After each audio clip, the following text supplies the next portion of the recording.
Bismillah.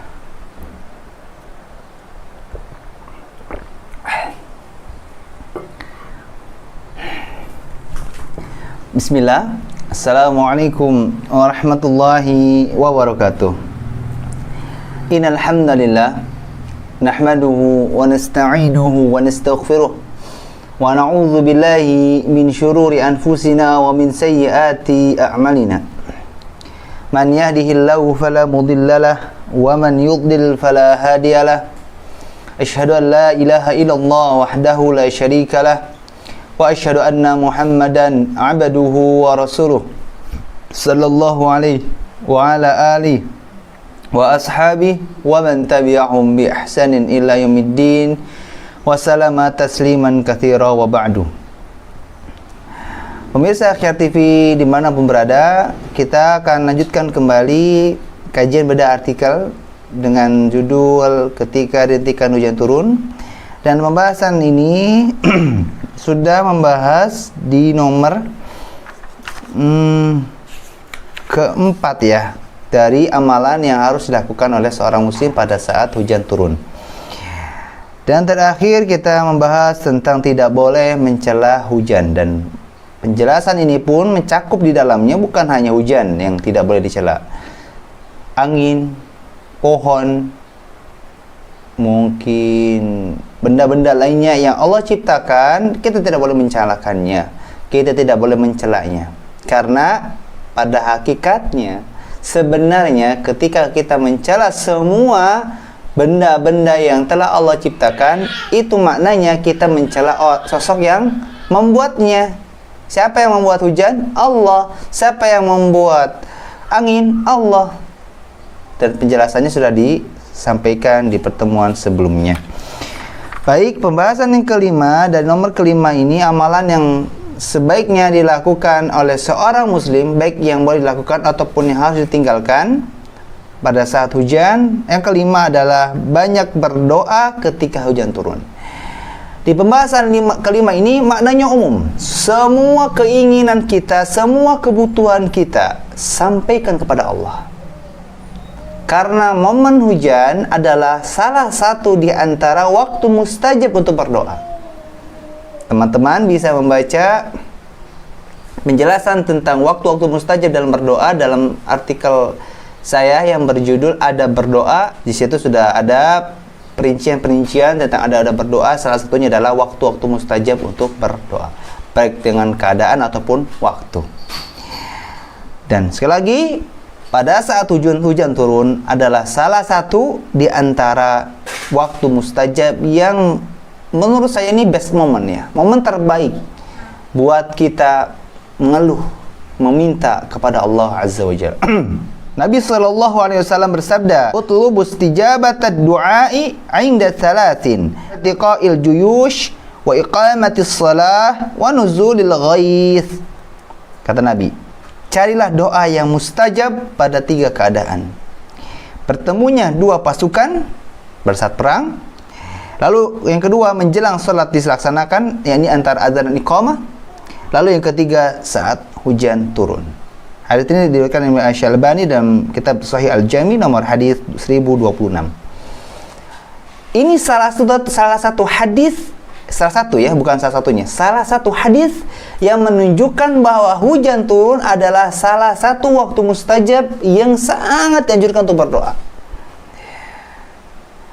Doa-doa yang kita panjatkan kepada Allah di luar waktu mustajab saja Allah kabulkan. Apalagi doa-doa yang kita panjatkan kepada Allah di dalam waktu mustajab, pasti akan lebih segera dikabulkan oleh Allah Azza wa Jalla, dengan syarat tidak ada penghalang terkabulnya doa, disebabkan dosa, maksiat, mungkin sebab-sebab lainnya, seperti misalkan keinginan kita memang terbaik untuk kita pada saat ini, karena nanti ada saatnya doa kita ditunda oleh Allah Azza wa Jalla untuk di akhirat, meskipun itu baik untuk kita. Selama tidak ada penghalang doa terkabul, Allah akan segerakan. Seperti halnya misalkan suatu instansi membuka kesempatan untuk para aktivis dakwah mengajukan proposal tentang kegiatannya misalkan. ketika mereka mempersilahkan untuk aktivis dakwah ataupun yayasan, lembaga mengajukan proposal, ibarat itu adalah waktu spesial ya. Kalau dalam syariat ini adalah mustajab misalkan.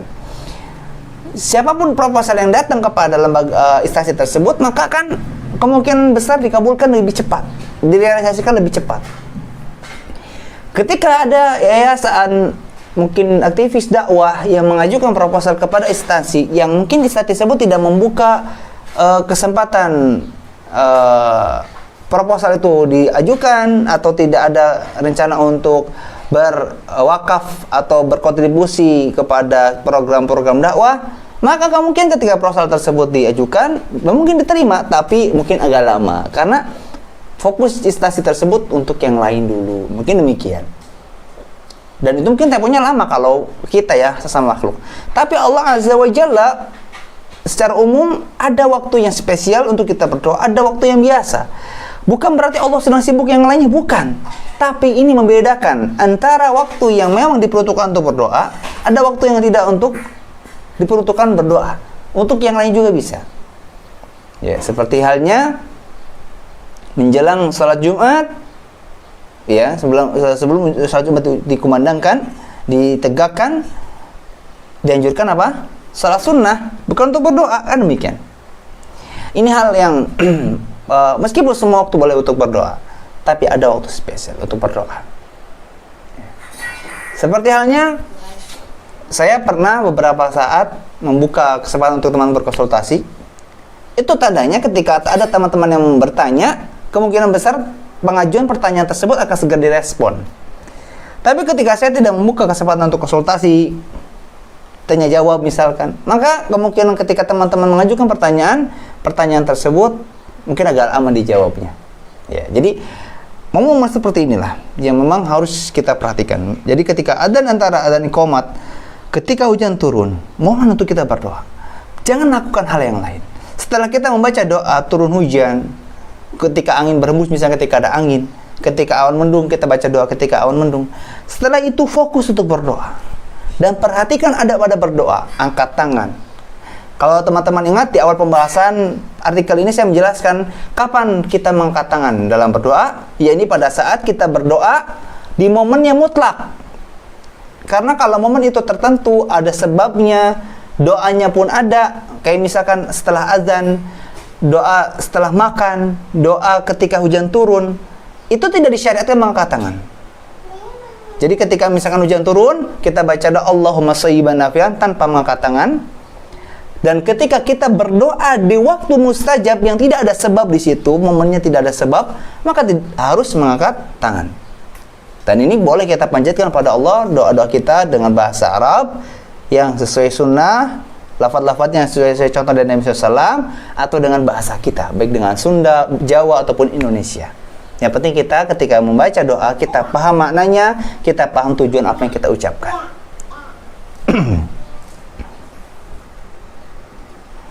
Dalam riwayat yang lain, Rasulullah SAW bersabda, "Sintani ma turaddani ad-du'a'u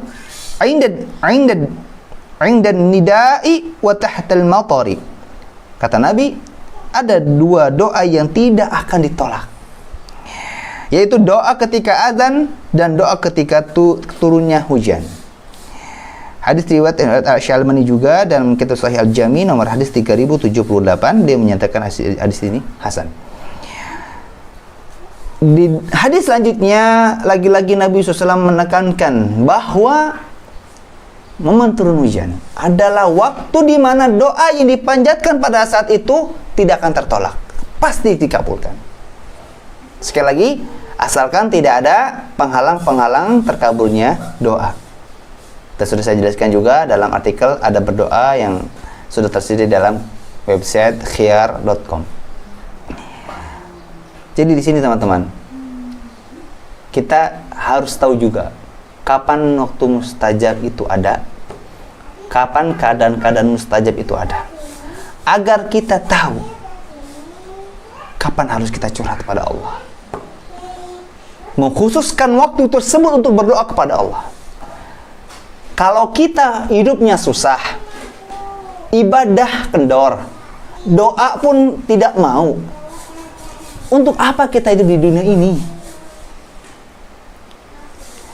Jangan cuman berkata, kenapa sih hidup saya susah?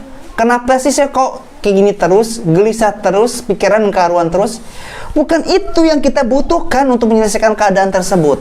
Yang kita butuhkan adalah meningkatkan ibadah dan memperbanyak doa. Itu momennya.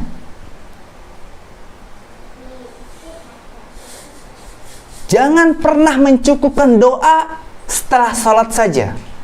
Itu pun doa bahasa Arab yang kita tidak tahu maknanya.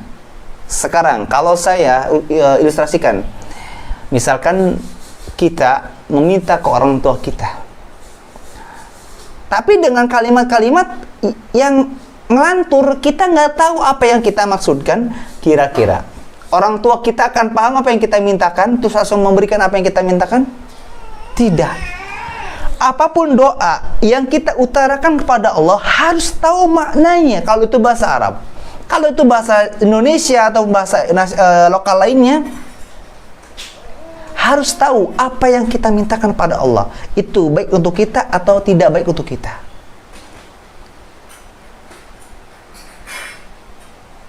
Inti dari meminta adalah kita menyampaikan apa yang kita butuhkan, apa yang kita perlukan. Bahkan juga boleh apa yang kita inginkan. Namanya minta itu menunjukkan rasa butuh. Jangan cuek. Ya udah dikabulkan, ya enggak dikabulkan enggak apa-apa, enggak begitu. Justru ketika kita ngerejen, ngerejen tuh kayak benar-benar menunjukkan rasa butuh kita kepada Allah. Itu adalah menjadi sebab, insya Allah salah satunya, Allah akan segerakan permintaan kita. Karena butuh. Allah tuh suka sama orang-orang yang merasa butuh. Allah itu suka sama orang-orang yang mengharapkan pengabulan doa. Karena Allah sudah menjanjikan, ya, mintalah kepadaku maka aku akan berikan apa yang kalian mintakan. Dan Allah tidak akan pernah menyelisih janjinya. Ketika Allah berjanji untuk mengabulkan permintaan seorang hamba, Allah akan kabulkan. Meskipun ada syarat ketentuan, ya, taat pada Allah, ya, tidak adanya penghalang-penghalang pengabulan doa. Inilah hal yang terkadang kita lupakan. Minta itu kayak orang cuek, ya. Kita aja kan kalau masalah dunia ngerejen, kita tuh antusias luar biasa. Masa tuh masalah dunia akhirat yang kita minta kepada Allah kita biasa-biasa saja. Apa perasaan kita ketika pengajuan kita kepada orang tua kita, kepada relasi bisnis misalkan, pada teman-teman, pada saat kita butuhkan, kita mintanya cuek. Misalkan ya, kita misalkan minta sama orang tua, atau minta bantuan sama teman atau relasi. Tolong sayang dong, saya lagi butuh nih. Dengan nada ketus, dengan nada tinggi, dengan nada cuek, tidak menunjukkan rasa butuh, kira-kira kita akan dibantu? Tidak akan. Tapi kalau kita sampaikan baik-baik, dengan etika, meskipun menjaga etika dalam bermuamalah itu ditekankan pada setiap saat, dalam keadaan apapun, bukan hanya dalam keadaan kita butuh saja, tapi ini menunjukkan bahwa buktikan rasa kita, bahwa kita butuh pada sosok yang kita mintakan bantuan. Apa perasaan kita kalau kita mengajukan proposal, terus proposal kita tidak direalisasi? Kita mengajukan bantuan, tapi pengajuan kita tidak digubris, tidak dipedulikan. Kecewa, sakit hati. Harusnya sama. Ketika kita merasa cuek dalam berdoa, khawatirlah, takutlah kalau doanya kita tidak dikabulkan oleh Allah. Harus takut, harus khawatir. Karena kalau Allah tidak tolong kita, siapa yang mau menolong kita nanti? Teman kita, keluarga kita, tidak akan mungkin. Mereka semua bisa bantu kita kalau Allah bantu kita. Karena yang memudahkan mereka untuk membantu kita siapa? Allah Azza wa Jalla. Bukan diri mereka masing-masing, bukan.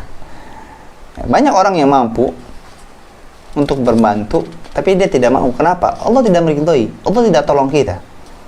Kalau Allah tidak tolong, meskipun orang tersebut dia mungkin tidak bisa membantu secara langsung, dia akan dimudahkan untuk mencari bantuan dari cara yang lain, misalkan cara relasi-relasinya untuk membantu kita. Misalkan demikian.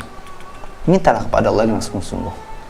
Silakan teman-teman bisa membaca adab-adab berdoa dalam artikel adab berdoa yang sudah tersedia dalam website.com. Di situ sudah saya jelaskan hal-hal yang berkaitan dengan berdoa.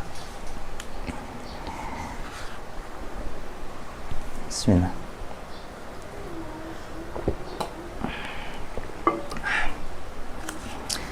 Selanjutnya, ketika penjelasan dari nomor ke-6, selanjutnya amalan yang harus dilakukan oleh seorang muslim nomor ke-6 ketika hujan mulai deras ya. Amalan yang harus dilakukan pada saat momen hujan itu juga berlaku pada saat hujan mulai deras. Sahabat Anas bin Malik radhiyallahu anhu bercerita, ini hadis cukup panjang. Saya bacakan maknanya. Silakan teman-teman bisa melihat redaksi hadisnya dalam artikel. Bahwa ada seseorang memasuki masjid pada hari Jumat dari pintu yang menghadap Darul Qadha. Darul Qadha yaitu rumah Umar bin Khattab radhiyallahu anhu. Saat itu Rasulullah sallallahu alaihi wasallam sedang berdiri menyampaikan khutbah. Orang tersebut lalu berdiri menghadap Rasulullah sambil berkata, "Wahai Rasulullah, harta benda telah habis dan jalan-jalan terputus, rusak. Maka mintalah kepada Allah agar menurunkan hujan untuk kami." Anas bin Malik berkata, maka Rasulullah sallallahu alaihi wasallam mengangkat kedua tangannya sambil berdoa, "Allahumma aghithna, Allahumma aghithna, Allahumma aghithna." Yang artinya, ya Allah, berilah kami hujan. Ya Allah, berilah kami hujan. Ya Allah, berilah kami hujan. Sahabat Anas bin Malik melanjutkan, demi Allah, sebelum itu kami tidak melihat sedikit pun awan yang tebal ataupun yang tipis. Juga tidak ada di antara tempat kami dan bukit itu rumah atau bangunan satupun. Tiba-tiba dari bukit itu tampaklah awan bagaikan perisai, gelap, mendung.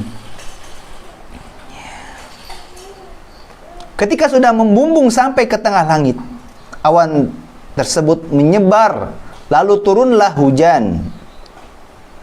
Anas bin Malik berkata, demi Allah, sungguh seorang laki-laki masuk kembali dari demi Allah, sungguh kami tidak melihat matahari selama 6 hari.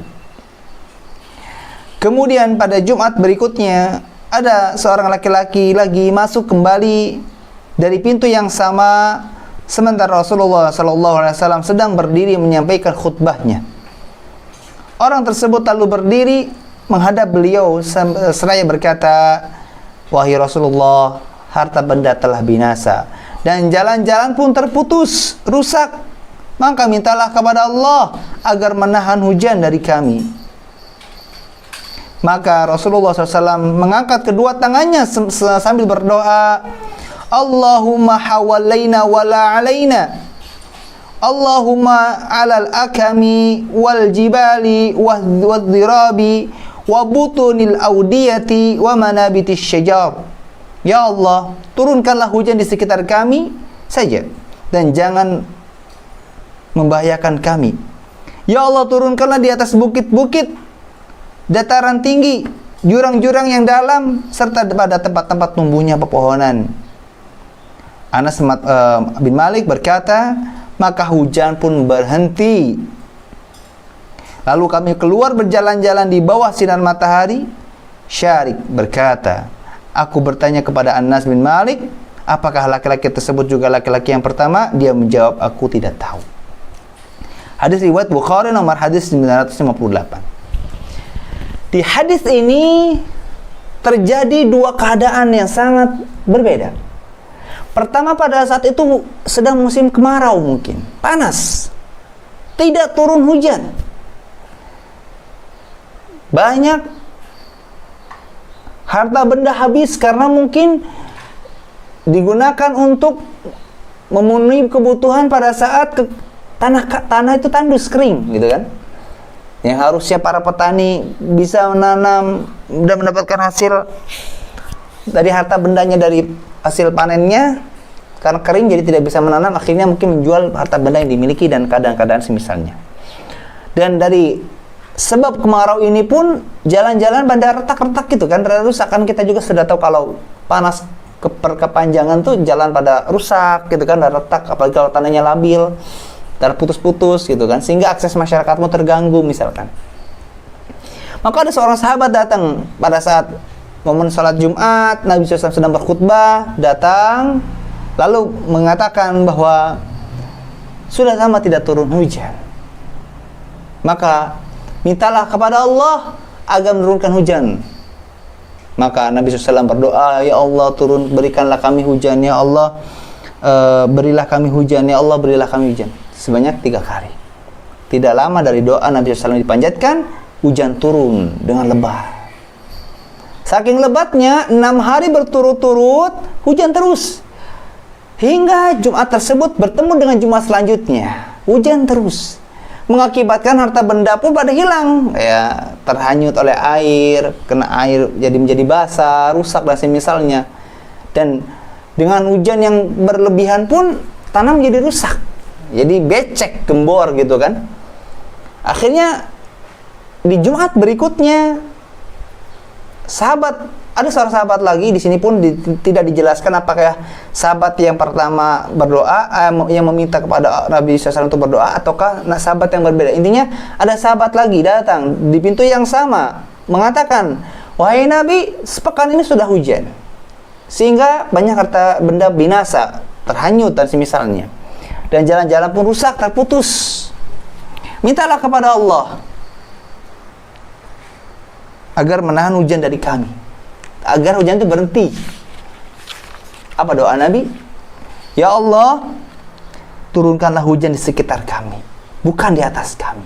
Karena bisa jadi mungkin kami pada saat ini sedang membutuhkan kemarau misalkan, dan orang-orang sekitar kami yang sedang membutuhkan hujan. Gitu. Dan turunkanlah hujan yang bukan membahayakan kami. Dan turunkanlah hujan di atas bukit-bukit, dataran tinggi, jurang-jurang yang dalam, serta pada tempat-tempat tumbuhnya pepohonan. Turunkanlah hujan ya Allah di tempat-tempat yang memang di situ banyak makhlukmu yang membutuhkan, baik dari kalangan tanaman, pepohonan dan semisalnya. Ini yang saya maksudkan di penjelasan kemarin, bahwa kalaupun memang kita pada saat itu mungkin sedang membutuhkan panas, bukan sedang tidak membutuhkan hujan, bedakan kalimat itu. Ya. Kita sedang membutuhkan panas, qadarullah hujan. Maka jangan mengatakan saya sedang tidak butuh hujan, atau jangan juga mengatakan kenapa hujan sekarang? Kan nanti saja, tanggung, nanti saya belum selesai urusannya misalkan. Tanggung, nanti pakaiannya belum kering, atau nanti saya belum nyampe rumah, atau nanti ketika usaha saya sudah selesai misalkan. Jangan mengatakan kalimat-kalimat semacam itu, jangan. Tapi berdoalah, Allahumma hawalaina wala alaina. Ya Allah, turunkanlah hujan di sekitar kami dan bukan di atas kami, atau bukan membahayakan kami. Sekali lagi, mungkin pada saat itu kita sedang membutuhkan panas misalkan, dan orang-orang sekitar kita lah yang sedang membutuhkan hujan, mungkin karena mereka itu petani, atau mereka sedang memiliki kebutuhan yang berkaitan dengan air, yang sedang kekeringan. Karena tidak sedikit momen-momen kekeringan itu mengharuskan seorang muslim ya benar-benar mengharap agar Allah turunkan hujan gitu kan. Dan kita berdoa, Allahumma al-akami wal jibal wal dhirab wal butun al-awdiyah wa manabiti syajar, ya, agar Allah pun turunkan hujan di tempat-tempat jurang yang dalam, di tempat-tempat yang tinggi, di tempat-tempat tumbuhnya pepohonan. Sekali lagi, inilah doa yang bisa kita baca pada saat hujan, dan pada saat itu mungkin kita sedang berharap hujan tidak turun. Ya. Mungkin intinya sama, meminta agar hujan itu berhenti, atau Allah segera pindahkan hujannya di tempat yang lain, atau menurunkannya bukan di atas kita misalkan. Tapi bukan dengan cara mencela, bukan.